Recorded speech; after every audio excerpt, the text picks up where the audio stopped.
Hi, my name is Ries, and I'm a member of the Java Vulnerability team at Oracle. Today I'm going to be talking about the secure coding guidelines for Java SE. This is just a quick look at the agenda. First, I'm going to cover some background with software vulnerabilities and secure coding practices, and then I'm going to get into the guidelines. I'll start out with an overview, and then we'll look at some examples of guidelines, as well as a real-world example of how the guidelines can be applied to address a security issue. So RFC 4949 defines a vulnerability as a flaw or weakness that could be exploited to violate the system's security policy. And vulnerabilities can really be introduced throughout the development process. This is just a general development process shown here, but you can see that every step of the way, something can go wrong with security. Starting with the design, you could make faulty assumptions. You could be missing important security mechanisms. During implementation, insecure programming practices might introduce vulnerabilities. During integration and test, you might add third-party libraries that are missing security patches. You can make configuration errors. And even after the code is released, things might be secure at the time of release, but over time, third-party libraries can fall out of date and introduce security issues. And there's a real cost to vulnerabilities. The most obvious cost is remediation. It's often time sensitive because it might be holding up a release, or it might have made it into a release, and so it's being exploited in the wild or publicly known. And so there can be a real time crunch to get the issue fixed. And generally speaking, the later you find the issue, the more expensive it is to address.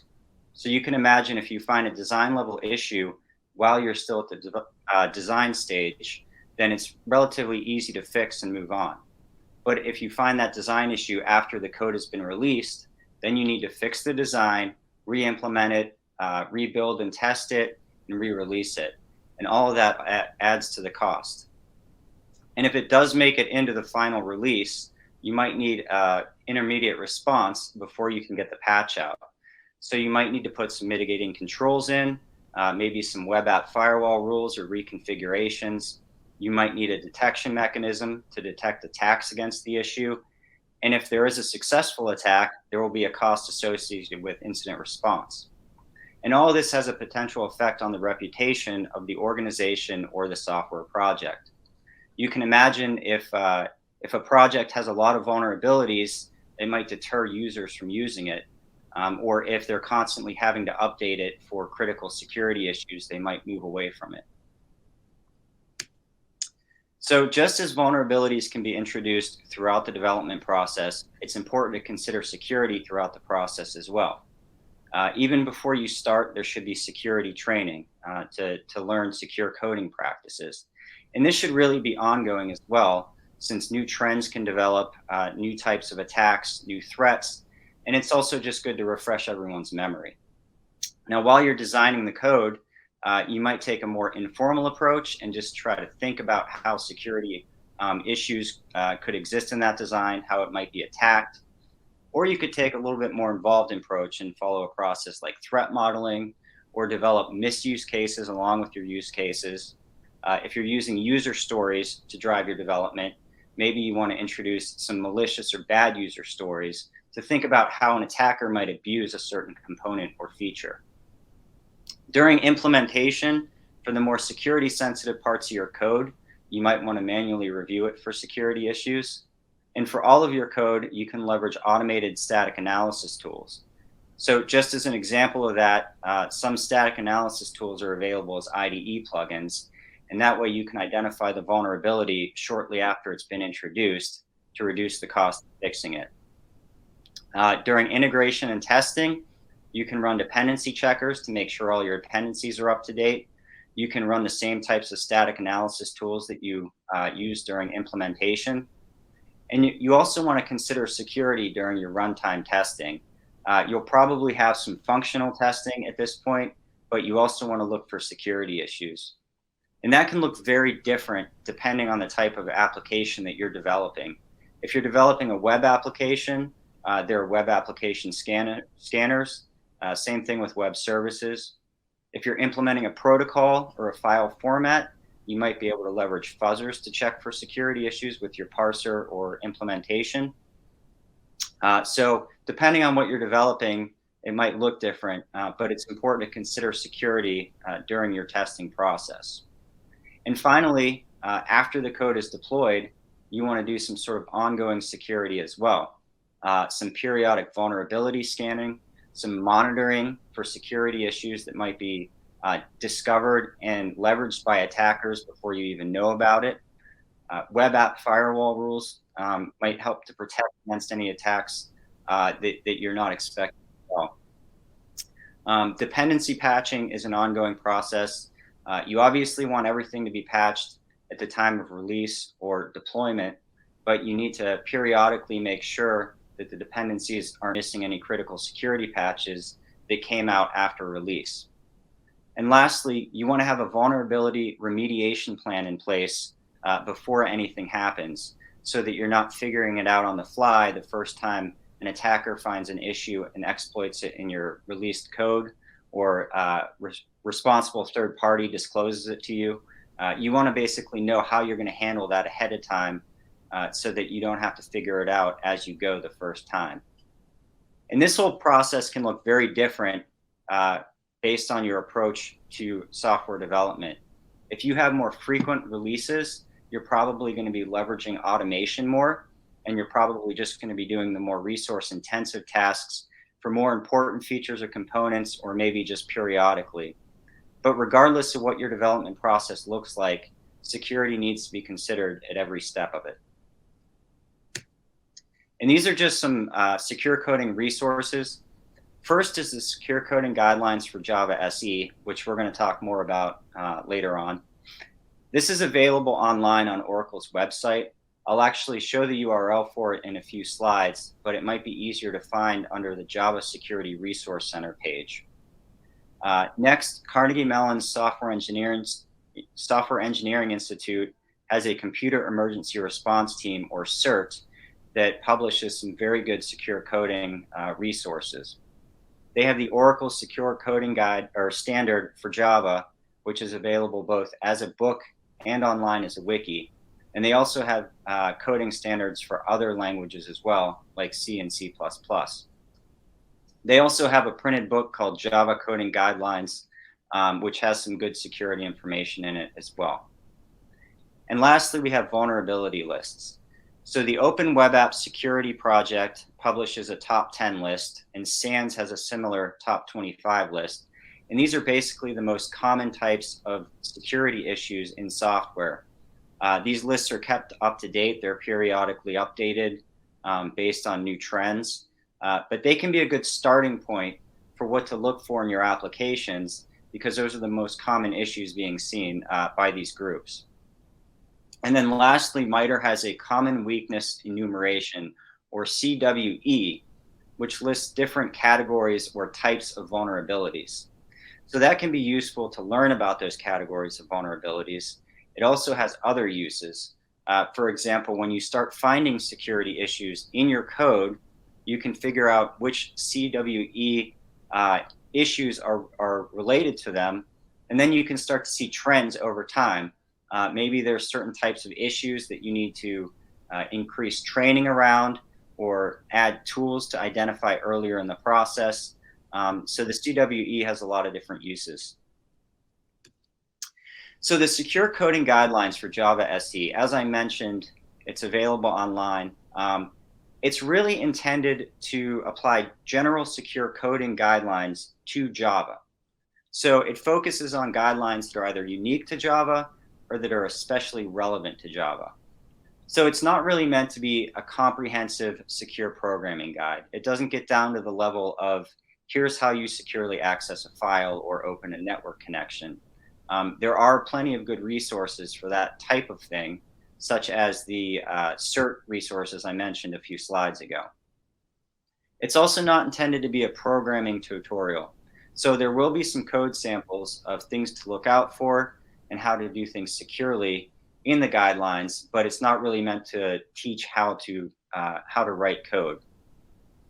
And lastly, it focuses on software security rather than security software. And by that, I mean, It's not really looking at how to implement certain security functionality. So it doesn't cover cryptography or how to implement an authentication mechanism. Rather, it focuses on how to develop any type of code securely. And there are a few different uses for the guidelines. Obviously, it's useful as a training or educational resource, so you can read the guidelines and sort of, see what types of things you need to do to develop secure code. But even after that, you can use it as a reference for either development or bug fixing. So you might be writing code and you encounter an API that you remember reading about in the guidelines, and you can go back and reference the guidelines to see how to use that API more securely. Similarly, there might be a bug that you come across that you remember seeing discussed in the guidelines, and you can go back and see how to perform that task securely without introducing the bug based on what's in the guidelines. So this is actually from the webpage for the guidelines, and it's basically just an overview of the guidelines. And you'll see that it's separated into different sections, each of which has a number and a name. And there's actually a abbreviated name for each section as well. For example, section 1 covers denial of service. The abbreviated name is DOS or DOS. And the reason that we have that is so that it provides some context when you're referencing the guidelines. If somebody's talking about guideline 1-2, you'd have to remember that section 1 covers denial of service. But if they're talking about DOS-2, it just provides a little bit more context. So it's there to make them more usable. Another point here is that the earlier sections are generally applicable regardless of what type of software you're writing. Here and there, you'll find a guideline in the early sections that are focused on a specific situation or scenario, but for the most part, they're generally applicable. When you get into some of the later sections, they become more focused on a specific topic. So just some examples. Section 8 covers serialization and deserialization. Section 9 covers access control, mostly related to the security manager. And then we have an appendix to cover defensive use of the JNI. So if you're not using those technologies, those sections might not be as relevant for you. But regardless of what you're doing, most of the earlier sections are going to be relevant. And the location is located on the bottom of the slide as far as where you can find the guidelines online. So we're just going to look at a few sections at a high level, and then we'll dig deeper and look at a couple of specific guidelines for some of those sections as well. And we're going to start out with section 0, which covers the fundamentals. And these are really the high-level fundamentals that you need to develop secure software. So we will look at a few of these in depth next and later in the talk. But just to give a couple of examples, Guideline 0 basically covers creating simpler code and avoiding unnecessary complexity to make it both easier to secure and easier to verify that it's secure. Guideline 2 covers avoiding duplication. Duplication can introduce a number of problems.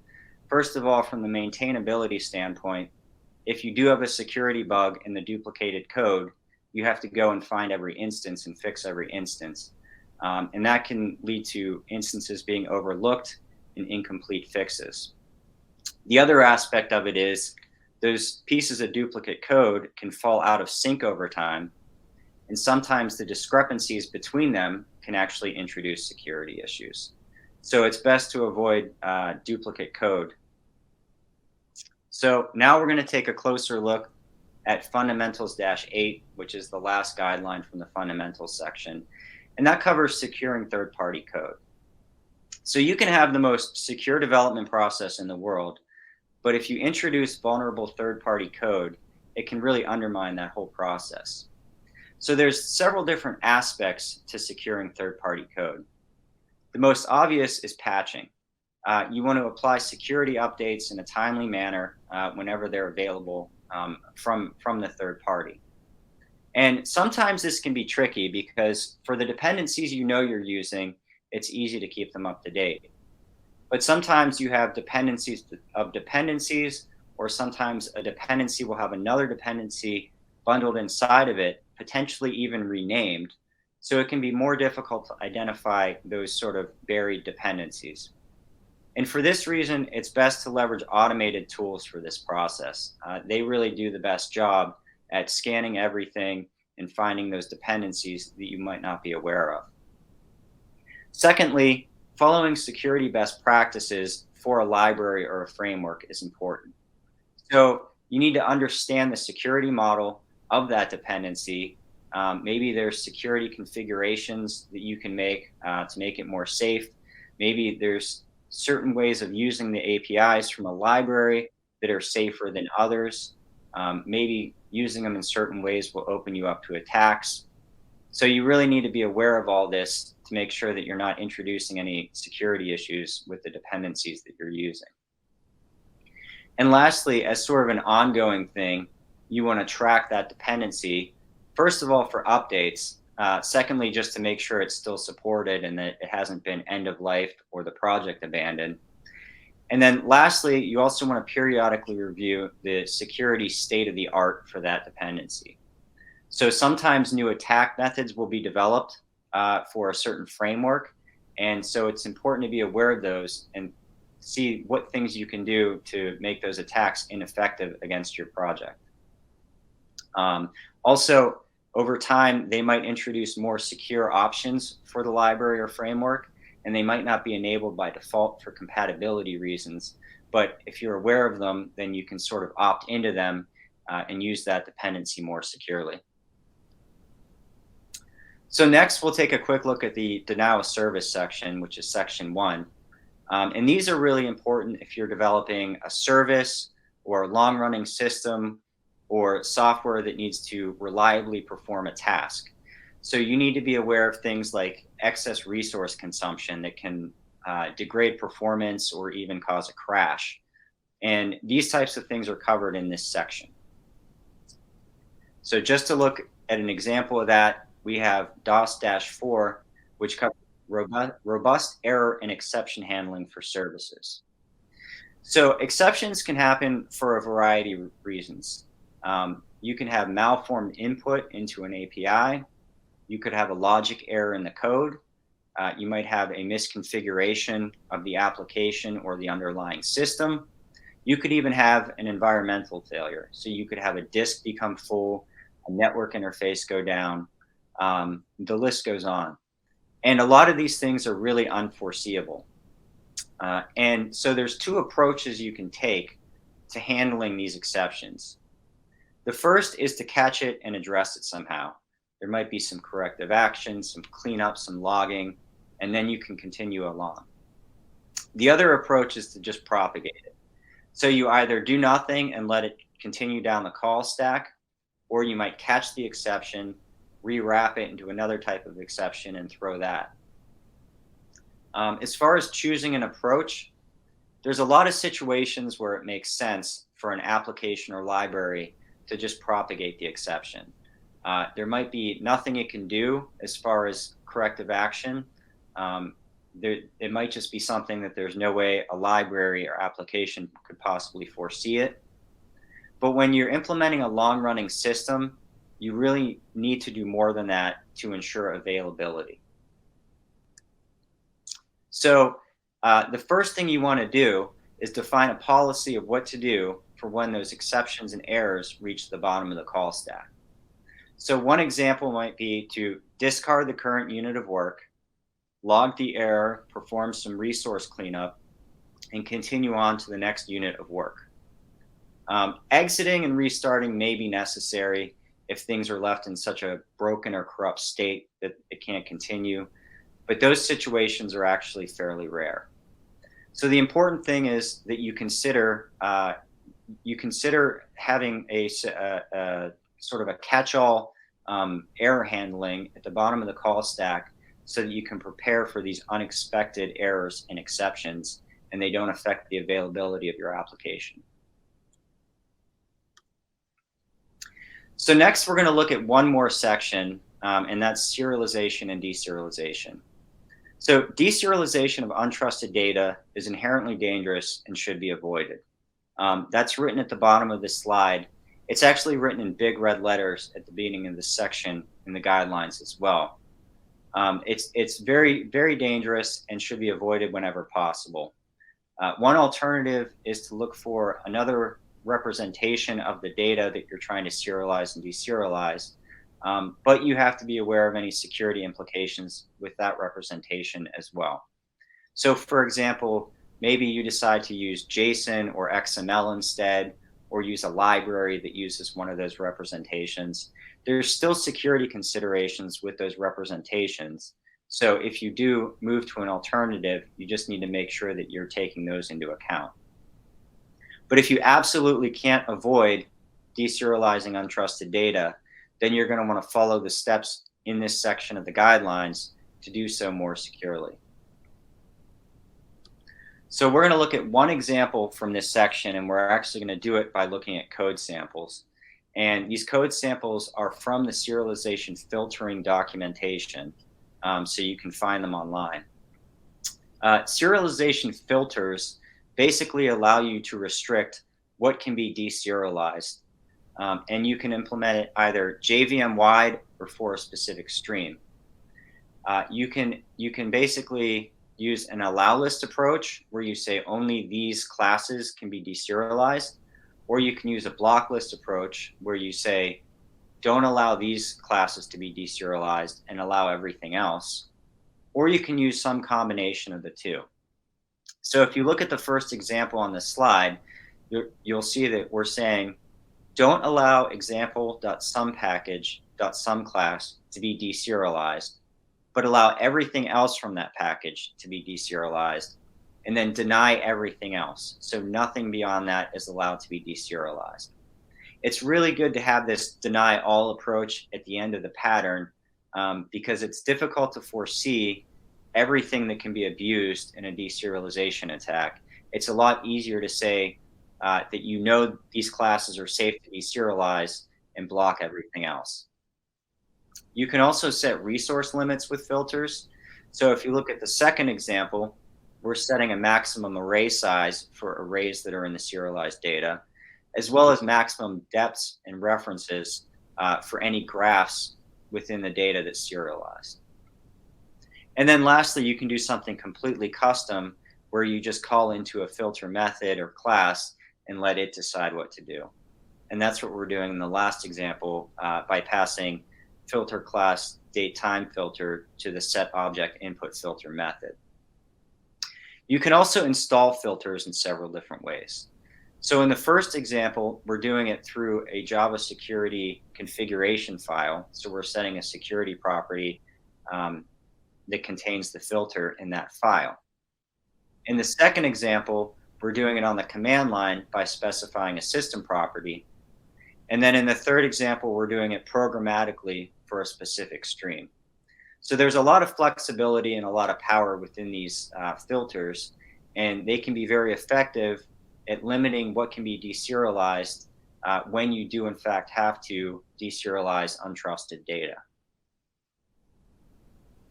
So now we're going to quickly look at a real world example with Log4Shell and see how the secure coding guidelines can be applied to address and eliminate similar issues. So just a little bit of background, Log4Shell was a JNDI injection vulnerability via log entries in Log4j version 2. And the CVE for the issue is listed on the slide. CVE stands for Common Vulnerability Enumeration, and it's essentially a unique identifier that is assigned to a specific vulnerability. There were actually several other vulnerabilities found in Log4j around this time, but this was the first one and sort of had the greatest security impact. Now, JNDI stands for Java Naming and Directory Interface, and it's essentially a generic high-level API that can be used to access naming and directory services. So you have this high-level API that you can use from your application, and under the hood, you could be using a DNS server, an LDAP server, an RMI server, any number of things. And so it's basically this layer of abstraction in between the two. Now, if you perform a JNDI lookup using untrusted data, you could end up interacting with a malicious server.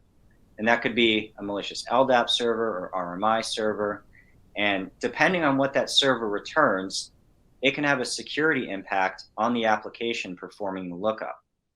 It could lead to information disclosure, it could lead to denial of service, or most severely, it can lead to remote code execution, or RCE for short.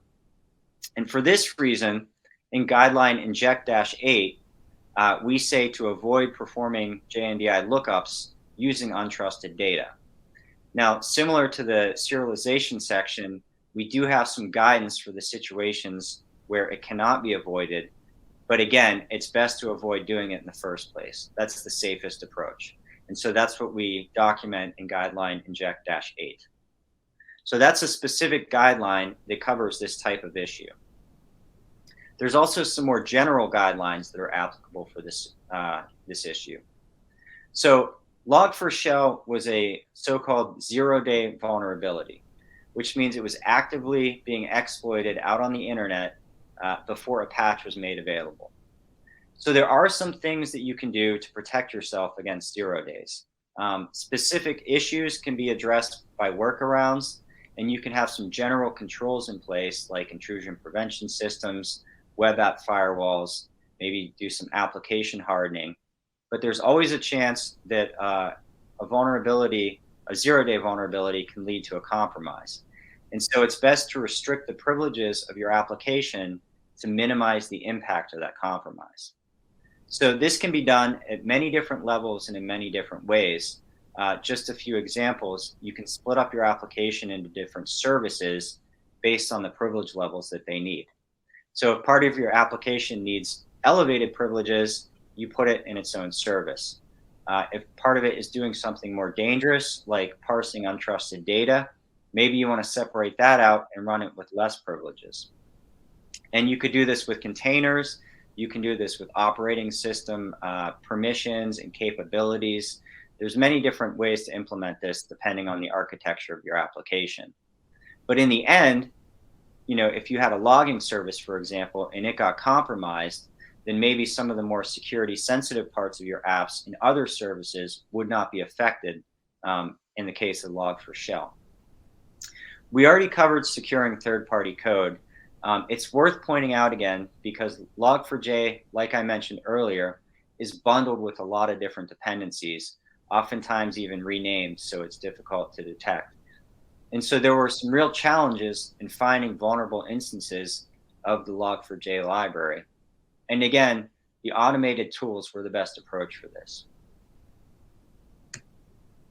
So a few other guidelines that are relevant. Fundamentals-4 covers establishing trust boundaries. So if you look at your application from a high level and you kind of see where it interacts with untrusted users or untrusted code, and you can identify where untrusted data enters the app. And from there, you can sort of trace through and see where that untrusted data ends up getting used. If it ends up getting used by a security sensitive API, like JNDI in this case, or some of the other APIs documented in other guidelines, you might have to take additional steps to secure it. You might just not pass that data onto the API, where you have to perform some sort of input validation first.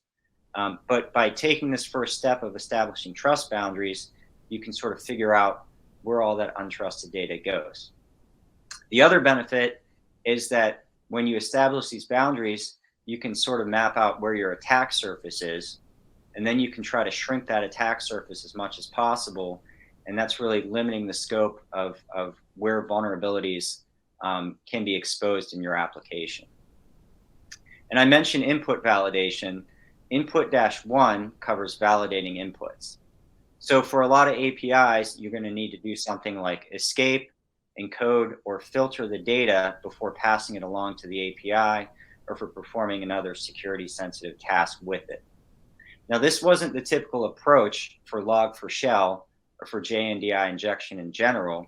Typically, you want to either not pass untrusted data to the method, or you want to take some other measures via system properties and things like that to try to cut off the different attack methods of JNDI injection. However, it is useful for other APIs that are documented in the guidelines.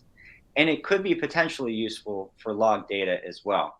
I have seen applications that perform some sort of encoding or filtering of data before logging it to try to eliminate issues like log forging or log obfuscation. So in those cases, that type of input validation may have actually inadvertently protected against log4shell, or at least made it more difficult to identify vulnerable instances and exploit them. So that's an example of where following security best practices might have an unintended benefit. So just to wrap things up, a couple of takeaways. First, apply secure coding practices to eliminate and minimize the impact of vulnerabilities in your code. Secondly, consider security throughout the software development lifecycle, no matter what your security or your software development process looks like. And lastly, follow the secure coding guidelines for Java SE to develop more secure code.